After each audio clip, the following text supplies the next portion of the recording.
Positive healthy changes आते हैं, आए आपको बताते हैं। जी हाँ, रमजान के बाबरकत महीने में ना सिर्फ हमारी वो रूह के लिए बहुत अच्छा है, हमारी रूह की क्लिनजिंग के लिए अच्छा है, हमारे जिस्म के लिए भी बहुत अच्छा है। जिस्म के लिए कैसे अच्छा है इसके बारे में बात करते हैं। सबसे पहले जब आप पूरे 30 दिन का प्लान बनाते हैं, हमने रोजा रखना है, रमजान का महीना आ गया है, उसमें जब आपके शुरू के 7 से 8 दिन होते हैं, उसमें सबसे पहले आपका जो ब्लड शुगर लेवल है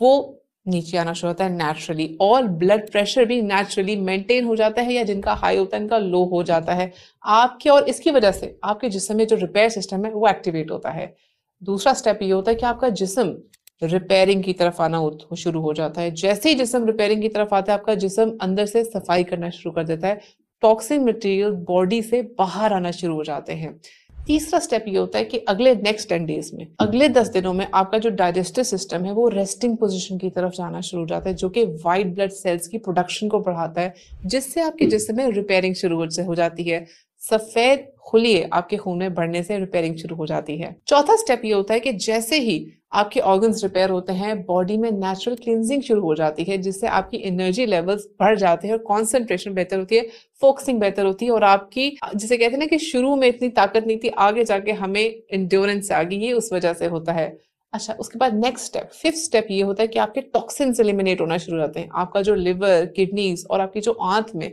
जो जो टॉक्सिन्स मौजूद होते हैं वो बाहर निकलना शुरू होते हैं, आपकी बॉडी पीक परफॉर्मेंस की तरफ जाना शुरू होती है। सिक्स्थ स्टेप ये होता है कि आपकी जो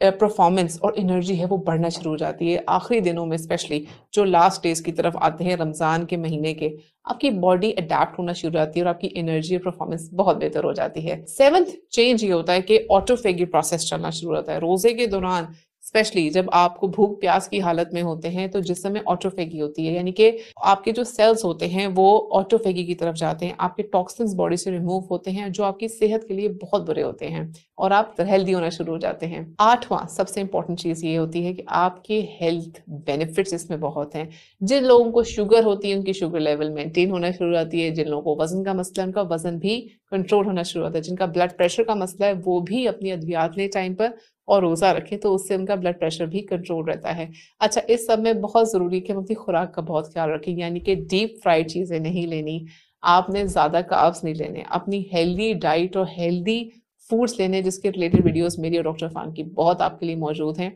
अपने रमजान को अपने लिए हेल्दी बनाएं, अपनी रूह की क्लेंजिंग पे ध्यान दें, और साथ ही साथ जिस्म को मेक श्योर करें कि वो क्लेंज